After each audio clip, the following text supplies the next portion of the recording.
concernant la lecture du signal de sortie VS de T, nous savons que VS de T est égal à VSM sinus 2πft plus phi. Nous souhaitons connaître phi. On a déjà dit que la valeur absolue du déphasage phi est égale à 360 fois petit t divisé par grand T. Grand T est la période du signal qui constitue 1 sur la fréquence. Petit t constitue le déphasage temporel entre les deux signaux. On peut le déterminer graphiquement, comme on peut le voir sur la figure. Donc on prend le max du signal VE, on prend le max du signal VS, et petit t constitue la différence entre le maximum du signal VE et le maximum du signal VS. Maintenant, on souhaite connaître le signe de phi.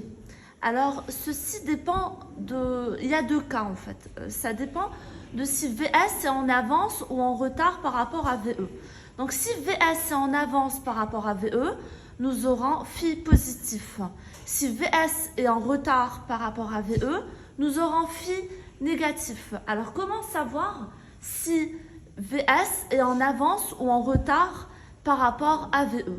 Pour ce faire, nous allons prendre comme référence les maximums des signaux. Donc nous allons prendre comme référence le premier maximum du signal VS et le premier maximum du signal VE.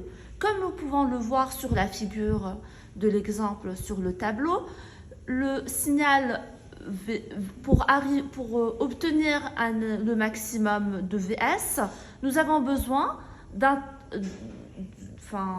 temps qui est plus grand que celui dont on a besoin pour obtenir le maximum du signal VE. Donc VS est en retard par rapport à VE dans ce cas-là, et dans ce cas-là, le déphasage phi sera négatif.